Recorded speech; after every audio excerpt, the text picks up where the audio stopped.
The Twin Cities Army ammunition plant located in Arden Hills went through many changes since its beginning in the 1940s. The historical storybook of TCAAP's journey through the years is presented as TCAAP Goes to War.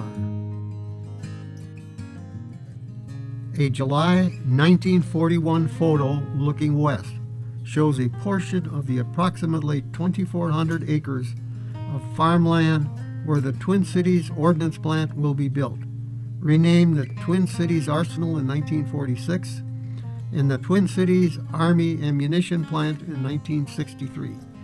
The TCAAP site was owned by the federal government for the better part of 70 years. Small arms munitions were manufactured and tested there during World War II and the Korean and Vietnam Wars. Charles L. Horn, president of the Federal Cartridge Corporation, with the chromium-plated spade with which he turned the first dirt during the TCAAP groundbreaking in August 1941. Federal Cartridge operated the plant under a contract with the War Department. Construction crews build a bed for a railroad spur to the TCAAP site in August 1941.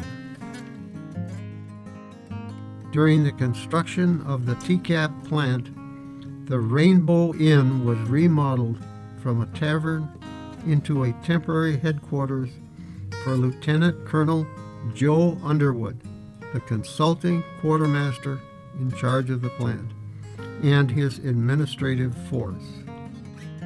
Howard Tellen, part of a well drilling crew, tastes the water from the first well drilled for TCAAP in September 1941. 3 larger wells and 2 reservoirs were constructed to supply the plant's operating needs of 4,500 gallons per minute and 6,500,000 gallons per day. Rail crews build a line to TCAAP in September 1941. A guard patrols the TCAAP site in December 1941, shortly after the U.S. entered World War II. One of the buildings constructed at TCAAP, construction began August 1941, and the first small arms ammunition was produced in March 1942. At peak production in 1943, TCAAP employed nearly 26,000 workers. The plant produced small arms ammunition during World War II, the Korean War, and the Cold War, including more than 4 billion cartridges during World War II. About half of the employees at TCAAP were women, including Margaret Johnson, who worked as a solderer. June Peterson does the final weighing and inspection of 50 caliber machine gun cartridges in October 1942. Charlotte Siegler paints a cartridge box at TCAAP. Workers pack 50 caliber machine gun ammunition for shipment in December 1942. Elsie Larson packs 50 caliber machine gun ammunition into sealed metal containers for U.S. Navy use at TCAAP. President Franklin D. Roosevelt was presented with a desk ornament made of 30 and 50 caliber ammunition manufactured at TCAAP during a September 1942 tour of the plant. Machine gun cartridges manufactured at TCAAP are tested in January 1943. A guard left checks the ID badges of TCAAP workers in June 1943. One of the production lines at TCAAP in July 1943. Stella Kuzniar left and Shirley Slynn display a fully loaded ammunition belt for a .50 caliber machine gun made at the Twin Cities Army Ammunition Plant TCAAP in Arden Hills in September 1943. The plant began manufacturing the belts loaded with cartridges, so soldiers no longer had to load cartridges into metal-linked belts during the heat of battle.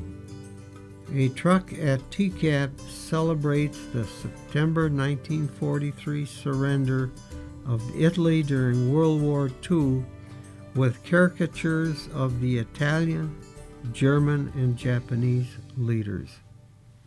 Robert Island, General Manager for Federal Cartridge Corporation, packed the 3 billionth cartridge made at TCAAP on March 23, 1944, with the help of Lillian Donaldson on the right and Commanding Officer Major E. Gialdini on the center. The plant made its first cartridge on March 9, 1942. Following the surrender of Germany in May 1945, ammunition from the European theater is readied for inspection and repackaging for use in the Pacific Theater at TCAAP in July 1945. Following the formal surrender of Japan in September 1945, the TCAAP facility was placed on standby status.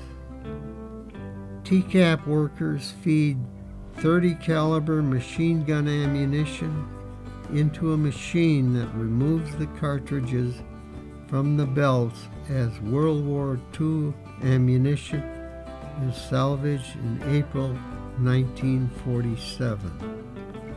A machine designed to fire .30 caliber cartridges is used to salvage the bullets and brass cases at TCAAP in April 1947.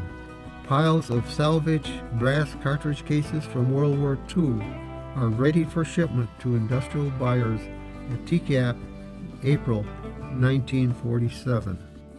The TCAAP facility was placed on standby status in 1945, but the Korean War led officials to reactivate the facility in 1953. The facility was again on standby status in 1958, and some arsenal space was leased to private industry, such as Honeywell.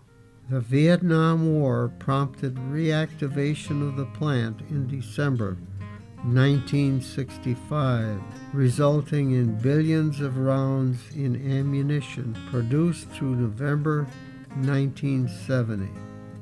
By 1976, the plant was back on standby status.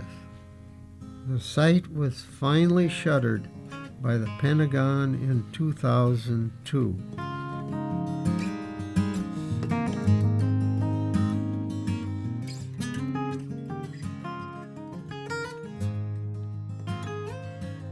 Our thanks to our sources, Ramsey County and Twin Cities Pioneer Press, for all their help.